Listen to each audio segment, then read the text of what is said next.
Hey everyone, welcome to Fierce Fridays. And today we're talking about wedding planning for LGBTQ plus couples. And I am so excited because today I have a real life couple who just got married in October for their little but fierce wedding. We did a little 10-person wedding for them, and then we're actually going to be doing their larger wedding next year at the joinery, which we're really excited about. So I have the pleasure of working with them for 2 years.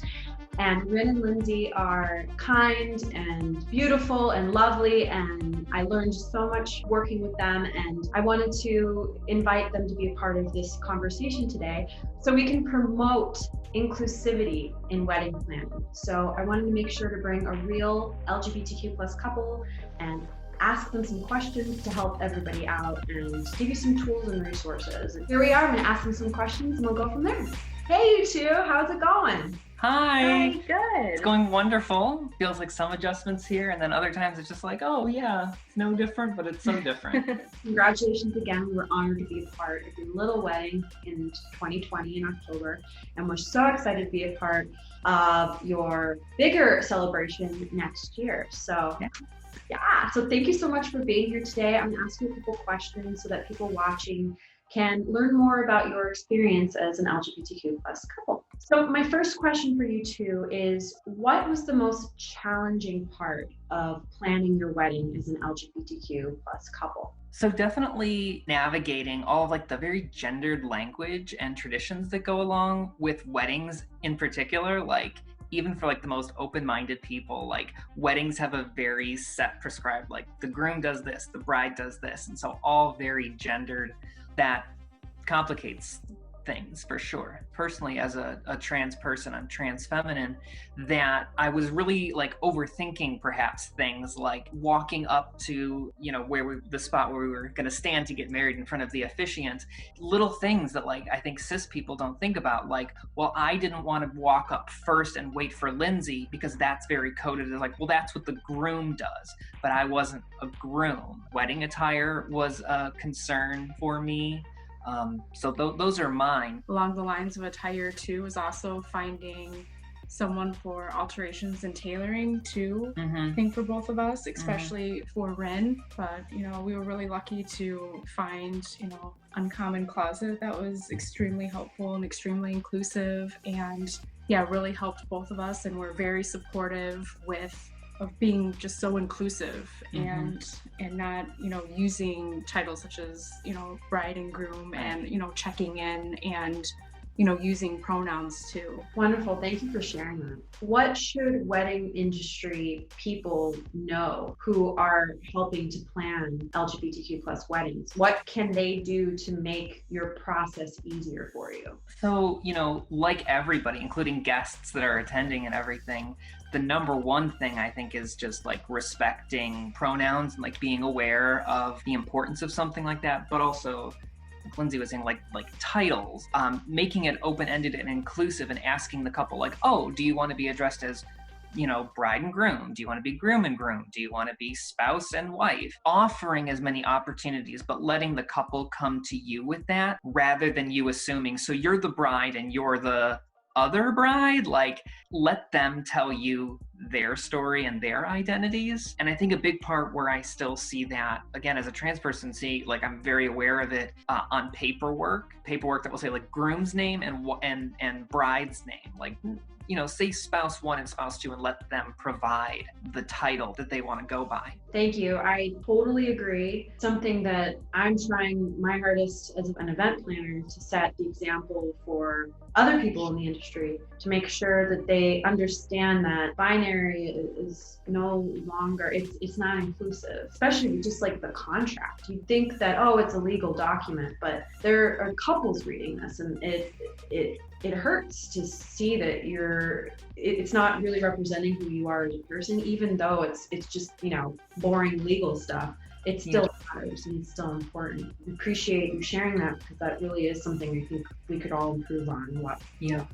And we know it's a lot too. And I think, yeah, like hair and makeup is also like a very specific part of, the wedding industry, that I think needs a kind of a little bit of a look at and a touch on, because pretty much makeup and hair services will use terms like prices for bridal makeup or for bridesmaids, which is of course, certainly problematic, because of course not everyone who wants makeup is a bride. And that speaks to something larger with just, gender tax stuff, right? With women's haircuts always cost more than men's haircuts, based on the very binary idea of, well, because women have long hair and men have short hair, and so it's more work, less work. But even for cis people, there are cisgender women that have short hair and there are cisgender men that have long hair. So I think charging based on what the service is rather than the presumed gender of the person that you're performing services on goes a long way with making sure that that's not another microaggression against anybody. Yeah, thank you. That's a huge one that I see all the time. Definitely feel like there's room for improvement there as well. And one of the things that we started doing last year is an agreement that we ask all of our vendors to sign, which basically asks them to use gender nonconforming language, make sure that they ask for pronouns. But I'm going to get even more inclusive and even more specific for 2021. And anybody on our list or anybody we refer to clients will have to sign them. And we're going to spend even more time making sure that they actually take action, as opposed to just signing it and agreeing to it. Maybe reviewing documents and making sure that if it's going to my clients, that they're really living up to that promise. And it's a lot. It's a lot of people and it's a lot of work. I know that the software that I purchased initially, Aisle Planner, which you're familiar with, it's all bridegroom, but there's no non-binary language at all. So I had to completely redo the entire thing. And it took hours and hours and hours, but it's worth it. And that's what I'm hoping this conversation and the agreement that I send out and more conversations like this, so that people can hear it from you. Because when they hear it from the couple, I think people understand it a lot better than just hearing it from me. Yeah. So thank you for sharing that. So next, I'm going to ask, what made planning easier for you as an LGBTQ plus couple? I would say planning, Laura, you made planning, so much easier for us. It was definitely hiring you, and, Fierce Productions has been so pivotal in our planning process, and it made it so much easier having you and your team for support. In first starting to plan our wedding, we weren't sure, which directions we were going. We had a general idea. We started looking for our venue and everything, but we definitely knew that we needed some more help with the rest of the process, with putting it all together. Yeah, definitely you, Laura, have made it so easy. And yeah, like that clear, consistent line of communication, especially being able to filter that through one person, through a wedding planner or an event planner, makes things so much more manageable, because there's so many little pieces that have to fall into place, and have one person to go to and say, hey, I don't know who's in charge of making this decision, but this is what we need, or this is what we want. Well, great. I'm honored to hear you say that, and I'm so glad. Thank you. Generally speaking, everyone that we invited, not everybody, I think, fully understands the LGBTQ community, or my identity or our identities as a couple, and the language to define our relationship, but still everyone respected it. They didn't have to understand and be like, well, so why isn't this happening? Because this is what's supposed to happen at a wedding. It was just so much easier to be like, this is what we do, this is what's important to us, and no one tried to tell us that way was wrong. Awesome. Thank you for sharing that. Absolutely.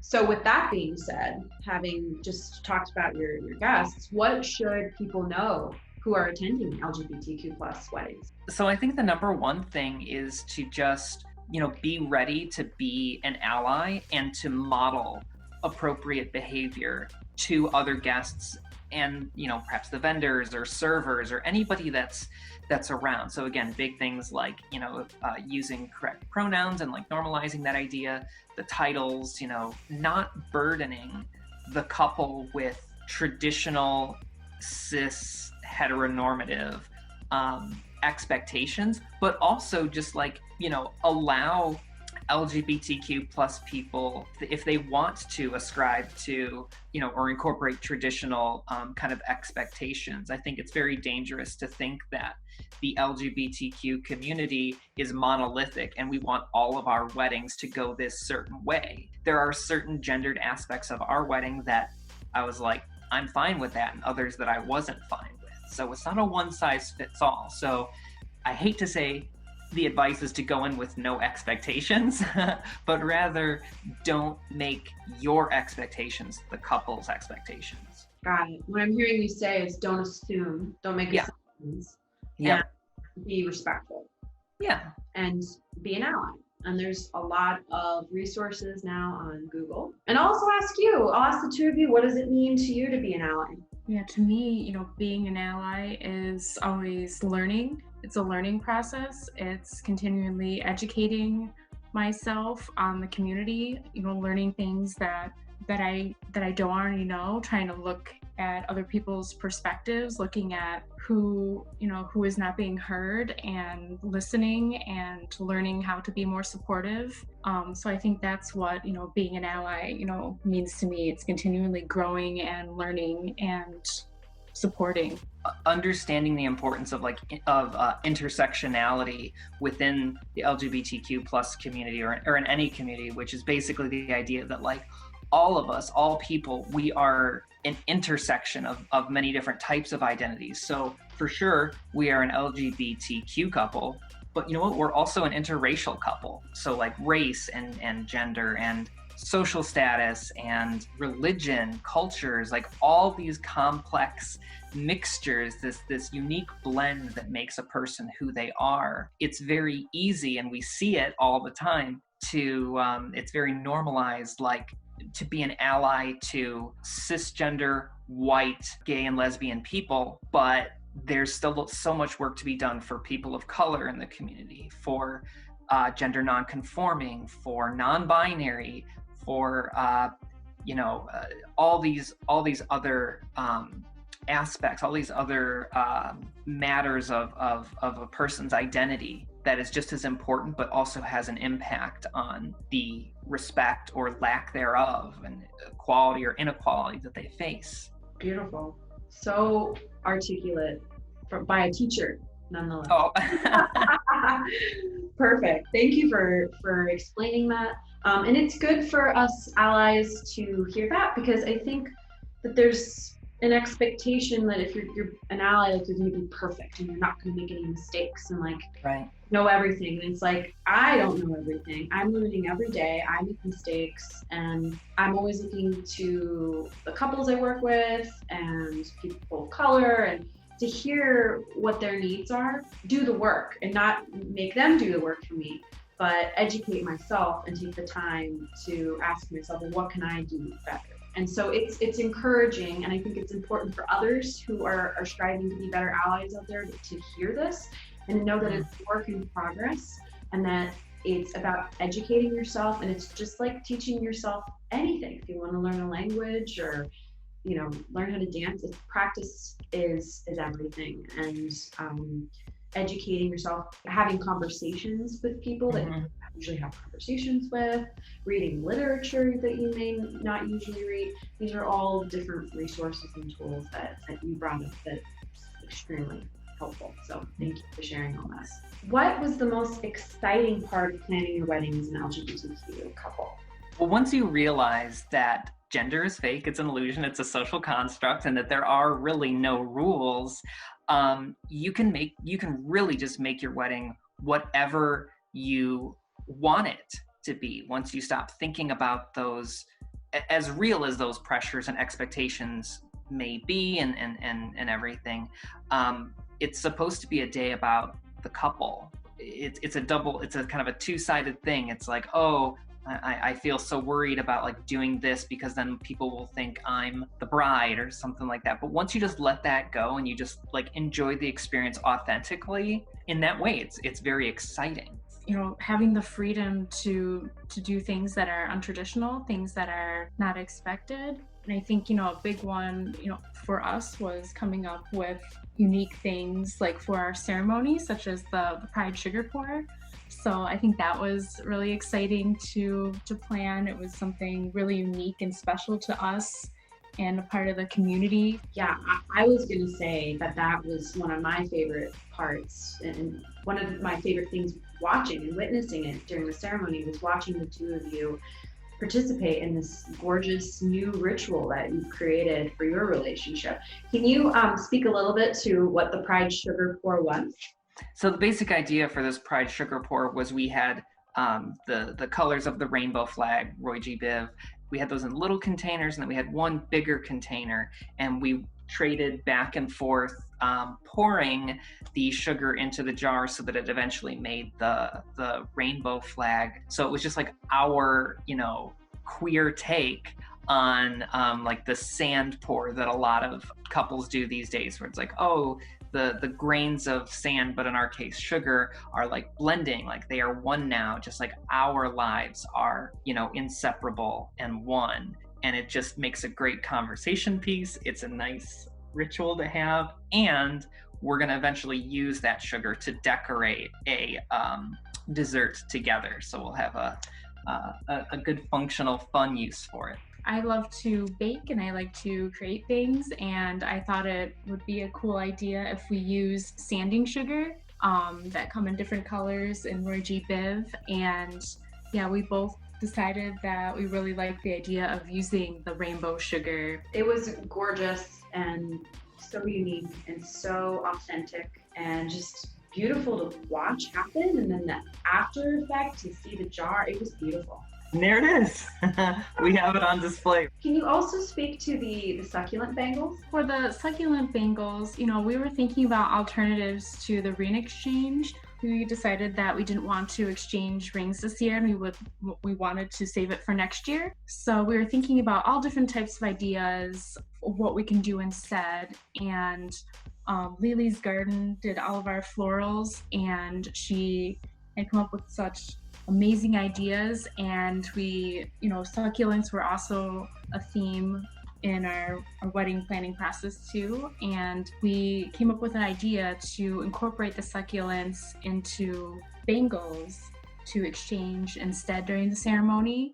It was something really unique and special that we were really excited to do. So we proposed the idea to Lily, and she was totally on board and came up with lots of different ideas for the bangles. I love it.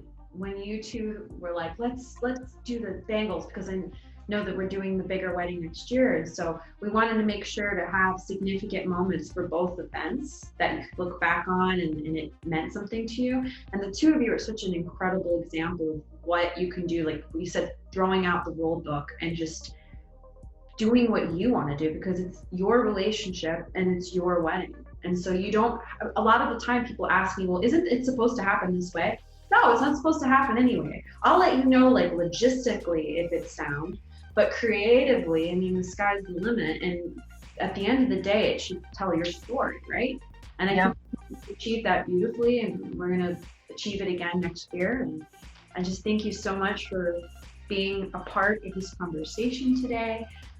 I learned so much. Thank you so much. I'm just honored to know you and to be a part of your life and to be part of your first celebration and your next celebration, and hopefully many, many more after that.